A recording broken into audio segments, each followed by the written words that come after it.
అలాగే పెద్దలు రాహుల్ గాంధీ గారు ఈ దేశంలో కులగణన జరిగితేనే, బీసీ కులగణన జరిగితేనే, బీసీ కులగణన చేపడితేనే ఆయా వర్గాలలో ఉండేటువంటి పేదరికం అట్టడుగున ఉన్నటువంటి వాళ్ళ ఆర్థిక స్థితి తెలిస్తేనే ఈ దేశంలో ఈ రాష్ట్రాలలో ప్రవేశపెడుతున్నటువంటి బడ్జెట్ వాళ్ళ అభ్యున్నతి కోసం ప్రవేశపెట్టడానికి దోహదపడుతుంది.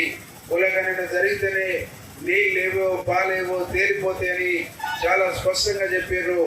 ఈ వాదనకు భయపడి ముఖ్యమంత్రి గారు తీసుకున్నటువంటి గొప్ప నిర్ణయాన్ని తట్టుకోలేక దేశంలో రాహుల్ గాంధీ గ్రాఫ్ను చూసి ఈరోజు దిగి వచ్చి మెడలు వంచుకొని బీజేపీ కూడా కులగణన చేస్తామని చెప్పక తప్పలేదనే ఒక సత్యాన్ని ఈ సందర్భంగా గుర్తు చేస్తాం.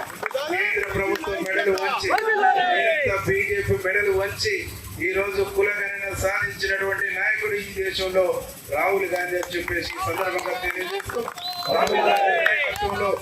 రాహుల్ గాంధీ నాయకత్వంలో ఈ దేశంలో ప్రజాస్వామ్యాన్ని కాపాడుకోవాలి, ఈ దేశంలో హక్కులను కాపాడుకోవాలి, ఈ దేశంలో ప్రశ్నించేటువంటి వాళ్ళ గొంతులు నొక్కబడుతున్నాయి.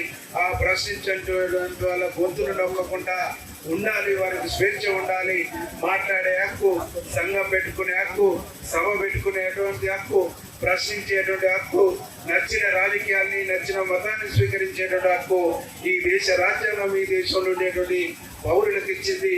దాన్ని పరిరక్షించుకోవాలి, కాపాడుకోవాలంటే ఈ దేశంలో రాహుల్ గాంధీ నాయకత్వాన్ని, ఈ రాష్ట్రంలో గౌరవ ముఖ్యమంత్రి రేవంత్ రెడ్డి గారి నాయకత్వాన్ని బలోపేతం చేసుకొని ప్రజాస్వామ్యాన్ని పరిరక్షించుకొని ప్రజాస్వామ్యాన్ని కాపాడుకోవాల్సినటువంటి బాధ్యత మనందరి పైన ఉందని చెప్పేసి తెలియజేస్తూ,